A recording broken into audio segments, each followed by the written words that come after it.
Hello everyone, good morning সবাইকে। সকালবেলায় আমি ছেলেকে দেখো দুধ খাইয়ে দিয়েছি। তারপরে কি দুষ্টুমি করছে দেখো, ওর বোতলেতে জল ছিল, সেই বোতলের জলটাকেও নিচে ফেলে দিয়েছে। তারপর আমি একটু মুছে দিচ্ছি। তারপর দেখো ও কি দুষ্টুমি করছে। মুখে দেয় না বিদিত, এই বিদিত, মুখে দিতে নেই। এদিকে তাকাও। কই গো, বলছিলাম মুখে দিতে নেই। সেই মুখে দেয় রকি। বললে একটা কথা শোনে না, কথা ছিল একবারে।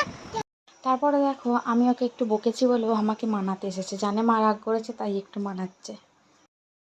পাপা, ওই পাপা, পাপা রে, এ পাপা, এটা কি হচ্ছে? এটা কি হচ্ছে তুমি বলো? যাও ওদিকে যাও। কি হচ্ছে বলো? কি হচ্ছে তা বলো? কি করছো তুমি? হ্যাঁ, এটা আবার কি হচ্ছে চেনটাকে নিয়ে? দেখো আগা মামা একটু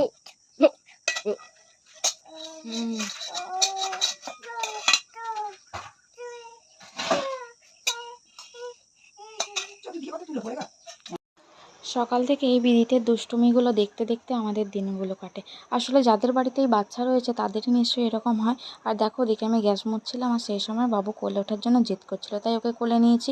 আর এটা হলো আমার দ্বিতীয় নম্বর চা করা। দ্বিতীয় নম্বর কেন বলছি, কারণ বিদিতকে যখন কোলে নিয়েছিলাম তখন না ও ভুল করে হাত দিয়ে দিয়েছিল ওই সসপ্যানটায়, তো পড়ে গিয়েছিল চাটা। তারপর আমি মুছে নিয়ে আবার চা বসিয়েছি। ভাগ্যিস গরম জলটা ওর গায়ের ওপর পড়েনি, ওর গায়ের ওপর পড়লে হয়তো ফোঁসকা পড়ে যেত। তোমাদের সাথে কথা বলতে বলতে এদিকে আমার চাও হয়ে এসছে, এরপর আমি চা খেয়ে নেব। আমার চা খাওয়া হয়ে যাওয়ার পর বিদিতের সকালের টিফিনটা তৈরি করে নিয়েছি। তারপর দেখো ওকে নিয়ে একটু দোকানে যাচ্ছি। আর এই যে দেখো আগের দিনে এই স্কুলটা দেখিয়েছিলাম, সেদিন তো বন্ধ ছিল, আজকে কিন্তু খুলেছে স্কুলটা। তো দেখো বাড়ির বাচ্চাগুলো, আমি যে দোকানে যাচ্ছিলাম সেই দোকানে কত ভিড় করেছে। আর এদিকে দেখো গরু, আর জানোই তো আমার ছেলে একটু গরু দেখলে খুব আনন্দ পায়। আর ওইদিকে দেখো গোটা দোকানটায় বাচ্চাগুলো ভিড় করেছে। আর আমার না দোকান করা হয়ে গেলে আমি একটু বাজার করব। তো দেখো তোমাদের সাথে কথা বলতে বলতে আমার দোকান করা হয়ে গেছে, আবার বাজারের দোকানে এসে গেছি। এবার টুকটাক কিছু বাজার করে নিয়েছি। বাজার থেকে ফিরে এসে ওদিকে মা ফোন করে বলল একটু এগিয়ে আসতে, কারণ বাবা কালকে কই মাছ ধরেছে, বৃষ্টি হয়েছে আমাদের এদিকে, তো বাবুকে খাওয়াবো বলে কই মাছগুলো দিতে আসছে। এদিকে দেখো মা ছেলেকে কোলে নিয়ে নিয়েছে আর একটু আদর করছে। তারপরে দেখো পাশের বাড়িতে, মানে যেখানে গিয়েছিলাম তার পাশেই একজনদের বাড়িতে কুকুর ছিল। যেহেতু বিদিত আমার কুকুর দেখতে খুব ভালোবাসে, তো ওকে নিয়ে একটু দাঁড়িয়েছিলাম। আর পাশের বাড়ির দেখো ঠাকুমা হয় ওটা, ও নিয়ে বসে আছে। লাফা লাফা।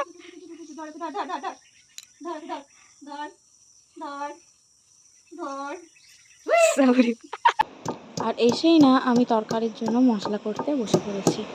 আর এদিকে ছেলেকে দেখো, আমি মশলা করছি আর ও মশলার বাটিটাকে নিয়ে উল্টে দিল।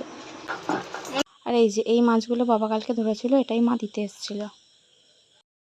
যেহেতু ভীষণ গরম পড়েছে তাই আজকে বাবুকে সাবুদানার খিচুড়ি করে খাওয়াচ্ছি, কারণ বড়দের মুখে শুনেছি যে গরমে সাবু খাওয়ানো বাচ্চাদের শরীরের পক্ষে খুবই ভালো। আজকে না উনুনেই রান্না হচ্ছে। তো দেখো সমস্ত কিছু কেটে কুটে নিয়ে শাশুড়ি মা নিচে নিয়ে বসে পড়েছে। আর এদিকে বাবুর খিচুড়ি নিয়ে চলে এসেছে, বাবুকে খাইয়ে দেবো। বাবুকে খাইয়ে ঘুম পাড়িয়ে দিয়েছি, সেই ফাঁকে দেখো আমি আমার বাকি কাজগুলো সেরে নেবো। আমার বাসন ধোয়া বাকি ছিল, তো সেই বাসনগুলো প্রথমে ধুয়ে নেবো। আমার বাসন ধোয়া হয়ে গেছে, তো দেখো এবার আমি চান করে নেবো। দেখো চান করে চলেও এসেছি, আর চান করা হয়ে গেছে, তো আমি জামা কাপড়গুলো মেলে দিচ্ছি। এরপর না আমি পুজোটা সেরে নেবো। তার জন্য দেখো আমি ফুলগুলো তুলে নিচ্ছি। আমাদের ঘরের সামনে যে গাছগুলো আছে সেগুলো থেকেই ফুল তুলে নিচ্ছি। বেশি কটা হয় না, তবে যা হয় সেগুলো হয়ে যায়। আর এখানে না জবা গাছ রয়েছে দুটো, তো সেই গাছে কয়েকটা ফুল ফুটেছে, সেই ফুলগুলোই তুলে নিচ্ছি। আর এই যে দেখো আজকে পুজো করার জন্য এই ফুলগুলো পেয়েছি। আমাদের সাথে কথা বলতে বলতে আমার পুজো করা কমপ্লিট হয়ে গেছে। আজকে দুপুরে রান্না হয়েছিল মাছের ডিমের টক, আর এদিকে হয়েছিল ঝোল। ওদিকে ছেলে ঘুমাচ্ছে আর আমি তাড়াহুড়ো করে খেয়ে নিচ্ছি দেখো। তারপর দেখো বিকাল হয়ে গেছে, তারপর ছেলেও উঠে পড়ছে। ছেলে ওদিকে টিভি দেখছে আর আমি এদিকে জামা কাপড়গুলো উঠিয়ে নিচ্ছি। তোমাদের সাথে কথা বলতে বলতে আমার কাঁথা গোছানো কমপ্লিট হয়ে গেছে, তাই ছেলেকে নিয়ে একটু বাইরের দিকে বেরোবো, তাই দেখো ওকে একটু টুপ পরিয়ে দিচ্ছি। আমার ছেলে না কিছুতেই জামা পরাতে গেলে জামা পরাতে দেবে না, টুপ পরাতে গেলে টুপ পরাতে দেবে না, অনেক দুষ্টুমি করে। সে যাই হোক, ও দুষ্টুমি সামলেই আমাকে সমস্ত কিছু করতে হবে। দেখো আমাকে গেঞ্জি পরাতে যাচ্ছে আর ও ছুটে পালাচ্ছে। ছেলেকে এখনও আমি গেঞ্জি পরাতে পারি না, ওকে কত করে ডাকছি আয় এদিকে আয়, তোকে গেঞ্জি পরাবো। দেখো ও আসতেই চাইছিল না, শেষকালে অনেক কষ্টে ধরে বেঁধে ওকে জামাটা পরাচ্ছি। দেখো কি হাসি, দেখো কত বদমাইশি করছে, শুয়ে পড়ছে, বসে পড়ছে, ঘুরে পড়ছে, যাতে না ওকে আমি পড়াতে পারি। কিন্তু যাই হোক করে পড়িয়েছি ওকে। দেখো আবার খুলে দিতে চেষ্টা করছে, আর এদিকে দেখো একদম চুল আঁচড়াতে দেয় না। এদিকে আমরা দুজনেই রেডি হয়ে গেছে বাইরের দিকটা একটু ঘুরতে যাবো বলে। আর দেখো এই যে আমাদের কালী মন্দিরে আমি সাইকেলটা ছিল, সেই সাইকেলে করেই আজকে ওকে একটু ঘুরতে নিয়ে যাব। আর ছেলেকে এদিকে আমি সাইকেলের মধ্যে বসিয়ে দিয়েছি। ছেলেকে নিয়ে ঘুরতে ঘুরতে দেখি ফুচকাওয়ালা এসেছে, তো ফুচকা নিয়ে দেখো বসে পড়েছি। আর দেখো ছেলেকে একটা ফুচকা ধরিয়ে দিয়েছে সেই কাকুটা, আর ছেলে এই ফুচকাটা দেখো ছিঁড়ে ছিঁড়ে খাচ্ছে। ও বাবা, তুমি পুক্কা খাচ্ছ, আমাকে দেবে একটু? তারপরে রাত হয়ে গেছে, ছেলে ওদিকে ঘুমাচ্ছে, আর আমার এখানে একটু সেলাইয়ের কাজ ছিল, তো দেখো সেলাইয়ের কাজটা একটু করে নেবো। শাড়িটা ছিল, শাড়িটার একটু ধার মোড়া ছিল, আর কিছুই কাজ ছিল না। এই কাজটা হয়ে গেলে আমি খাওয়া দাওয়া করে শুয়ে পড়বো। তো আজকের দিনটাই আমি এইভাবেই কাটালাম ছেলের। আজকের ব্লগটা আমি এখানেই শেষ করছি।